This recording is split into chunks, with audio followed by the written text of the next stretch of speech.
Hi అండి. Welcome to Ramya's రుచులు. ఎలా ఉన్నారండి?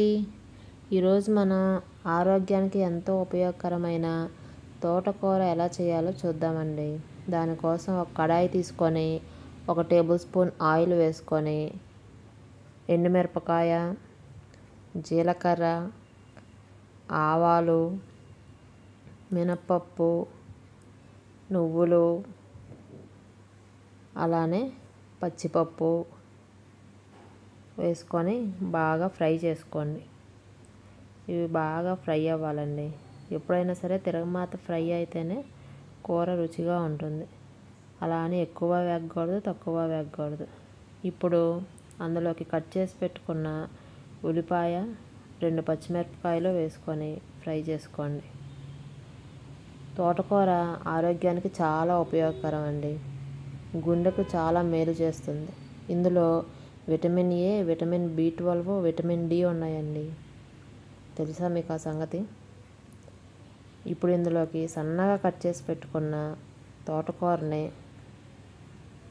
వేసుకోండి. ఇప్పుడు మీరు తోటకూరని సరిపోను ఉప్పు, పసుపు వేసుకొని కలుపుకోండి. తోటకూర కట్ చేసుకునేటప్పుడు కాడలు కూడా కలిపి వేసుకోండి. కాడలు ఏమీ తీయాల్సిన అవసరం ఏమీ లేదు. ఆకుతో పాటు కాడలు కూడా వేసుకోవచ్చు. చివర మటుకు వేర్ల వరకు తీసేసుకొని మిగిలిందంతా కట్ చేసి వేసుకోండి. ఇదంతా కలిసేలాగా బాగా కలుపుకోండి. కలుపుకొని కాసేపు ఫ్రై చేసుకోండి. అప్పుడు కానీ తోటకూరలో ఉన్న వాటర్ అంతా పోతుంది. తోటకూర తినటం వల్ల మనకి కొవ్వు అనేది చాలా బాగా తగ్గిస్తుంది. అంతేకాదండి, తోటకూరలో పీచు పదార్థం ఉంటుంది. అది జీర్ణశక్తికి చాలా బాగా ఉపయోగపడుతుంది. బాగా ఫ్రై అయిన తర్వాత తోటకూరని కాసేపు మూత పెట్టి మగ్గనివ్వండి. అప్పుడు కాస్త మెత్తబడుతుంది, కాడలు అవి వేసుకున్నాం కాబట్టి. ఇప్పుడు ఈ మగ్గిపోయిన తోటకూరలోకి సన్నగా తురుముకున్న ఒక పావు చిప్ప పైన ఉన్న కొబ్బరి తురుమును వేసుకోండి. కొబ్బరి అనేది చాలా బలం అండి, పిల్లలకైనా పెద్దవాళ్ళకైనా సరే. అంతేకాదండి, తోటకూర ఇష్టం లేని వాళ్ళు ఇలా కొబ్బరి వేసి వండితే చాలా ఇష్టంగా తింటారు. ఇందులోకి ఒక 2 సన్నగా కట్ చేసి పెట్టుకున్న వెల్లుల్లి రెమ్మలను కూడా తీసుకొని దానిపైన పొట్టు తీసేసుకొని వేసుకోండి.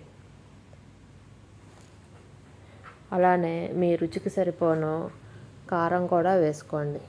ఇవన్నీ కలిసేలాగా బాగా కలుపుకోండి.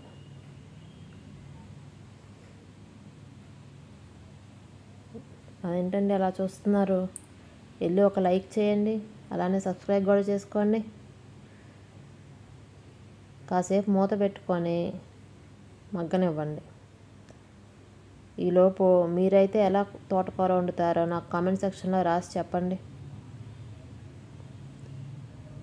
చూసారా అండి, కూర పొడి పొడిలాడుతూ చాలా నీట్గా వచ్చేసిందండి.